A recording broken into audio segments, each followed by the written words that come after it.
We're going to talk about turning the dial the next level. So you're a coach out there who's doing well, but you want to take it to the next level and you want to dial it in, get things to go a little bit further. You know, when I'm coaching a team that already has a significant amount of talent and it's time to really pursue excellence and go harder, then I take a more detailed approach to what I'm doing. So like, for instance, we'll be doing spider runs and there are 24 kids on 3 courts, 4 on each half of the court. And I'll tell you what, if one kid sloughs off in their spider run, not only do I notice, but I call them out, but I don't use their name. So I might say, hey, somebody on the back of court 3 wasn't quite giving 100%, because it's kind of that kick in the rear that they need to be able to not slow everybody else down. If I start to see a pattern developing, I'm like, I might go to that kid and go, hey, you know what? I really need to see more from you. I'm going to put more expectation on my team captain and on my top players, because I'm going to go to them and I'm going to say, look, your work ethic makes a big difference to this team because all the other kids are going to be looking at what you're doing. And if you don't give 100% effort, then they're going to think that it's okay. There's a great saying that deals with that very topic, and that is, you're only as strong as your weakest player.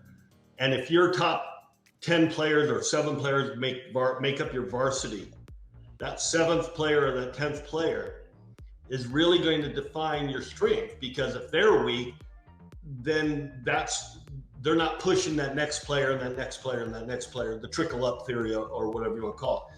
But your advanced foundation, which is the cornerstone of my books, is the idea that we train all of our players the best technique you can get. We don't teach an inferior method first just to get them playing. They're learning the right technique. But that goes into, okay, the highest level kids, how do we train them to get, in fact, this is great because I just got an email saying, okay, I've got a kid that's a top ranked player. How do I make him gain in this program where there's nobody near him on my team? You as a coach have to be able to create drills, and there are hundreds of drills. And in my book, we've talked about this before, but in my book, I actually only talk about probably 15 of my most effective drills, because there's hundreds of drills out there, let's face it.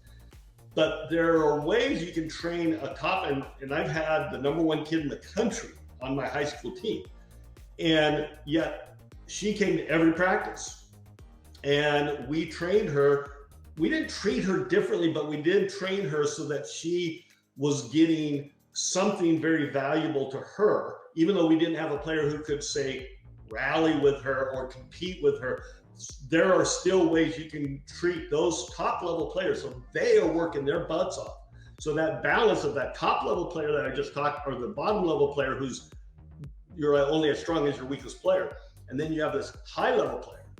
So we need to bring that weaker player up and keep pushing that high level player further. Yeah. Another thing you can do is you can, with each player or doubles team, you can find one thing to add to their strength, a new way for them to execute their strength. So they've got a good forehand. Well, maybe they need to start moving into the court more to hit a forehand.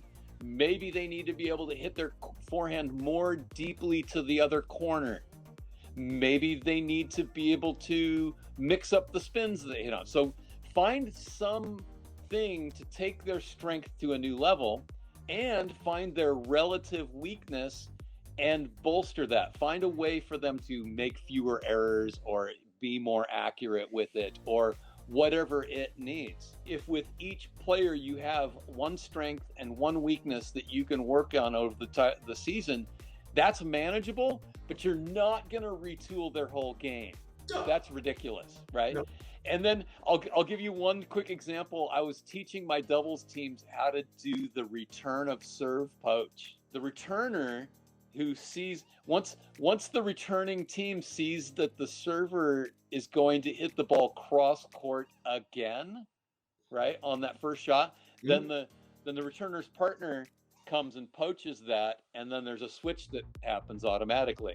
We were in a tournament, and I've been practicing this with my team, and now I'm like, guys, we're going to do this all tournament long. You're going to do it. Kyle tries it once, half-asses it, flubs the volley, turns to me and goes, "See, coach, it doesn't work." So on the changeover, I brought him over, and there was a USTA official standing right there. I'm like, "Kyle, if you were just a little more open-minded, right?" So here's the funny thing, Kyle, it doesn't work. You do. Make it work. The USTA official got a crack up out of that. We had a little funny experience right there with Kyle, who is a very headstrong young man. But that's an example. Build these things in. Put a new wrinkle in with your good team. Don't play everything standard. Do this. Start teaching them some collegiate stuff. Yeah, there's a way to be proactive in engaging those upper level kids in a very, very much more prolific way if you think about it. Definitely can be done. Awesome. So that's a wrap on this one. Go.